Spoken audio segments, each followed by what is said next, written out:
అన్ని పట్టించుకోవాల్సిన అవసరం లేదు, వాళ్ళ గురించి ఎక్కువ ఆలోచించవలసిన అవసరం లేదు. మన నియోజకవర్గాన్ని అందరం కలిసి ముఖ్యమంత్రి గారు మన పట్ల సానుకూలంగా ఉన్నప్పుడు, సానుభూతితో ఉన్నప్పుడు ఎట్లా ఎక్కువ నిధులు తెచ్చుకోవాలనేది మనం ఆలోచించాలి. ప్రధానంగా నేను మీకు గతంలోనే 1-2 సార్లు చెప్పాను, మాట ఇచ్చాను. మన మల్లన్న గండి ద్వారా లిఫ్ట్ 1, లిఫ్ట్ 2, లిఫ్ట్ 3 3 స్కీములు ఉన్నాయి. అందులో లిఫ్ట్ 2 స్కీమ్ మాత్రము చేసుకున్నారు, వాళ్ళ పట్టుపొలాలకు నీళ్ళు వచ్చినట్టుగా చూసుకున్నారు. కానీ ఎక్కడైతే మధ్యలగూడెం కానీ, పీచర కానీ, షాలపల్లి కానీ, వేలేరు కానీ, కమర్పేట కానీ ఏవైతే ప్రతి సంవత్సరము నీళ్లు రాక ఇబ్బంది పడుతున్న గ్రామాలు ఉన్నాయో, రైతులు ఉన్నారో ఆ లిఫ్ట్ మాత్రం చేయలేదు. ఆ లిఫ్ట్ను నేను జూన్ లోపల పూర్తి చేయించి మన వేలేరు మండలంలో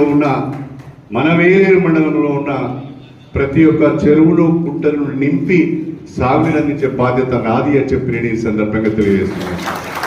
ఒక ఆయన మాట్లాడుతూ ఉంటాడు, నేను తెచ్చిన స్కీమ్కు ఈయన కొబ్బరికాయ కొడుతున్నాను ఏందని. 15,000 కోట్ల రూపాయల దేవాదుల ప్రాజెక్టుకు పునాది వేసింది నేను.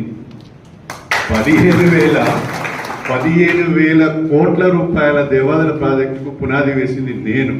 వాడు ఎవడో ఒక పిల్ల కాలువ 50 కోట్లతోని 20 కోట్లతో తవ్వి నీళ్ళు తెచ్చిందని చెప్తే అంతకంటే మూర్ఖులు ఇక్కడ దివానగా ఎవడన్నా ఉంటాడా? మీరు అందరూ ఒకసారి ఆలోచించాలని చెప్పి కూడా నేను కోరుతున్నాను.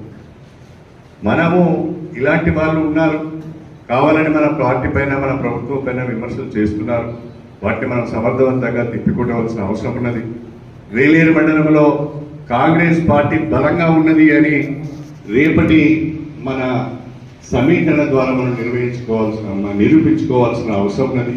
1-2 గ్రామాల్లో చిన్న సమస్యలు ఉన్నాయి. అవన్నీ కూడా పాత కొత్త మధ్యనే కానీ, పాత వాళ్ళ మధ్య కానీ, కొత్త వాళ్ళ మధ్య ఎవరి మధ్య ఉన్నా అన్ని సమస్యలను కూడా మనము మెల్లమెల్లగా సవరించుకుందాం. సంవత్సర కాలం నుంచి నేను ఎక్కువ అభివృద్ధి పనుల పైన దృష్టి పెట్టడం వలన ఎక్కువ సార్లు వేలేరుకు రాలేకపోయాను.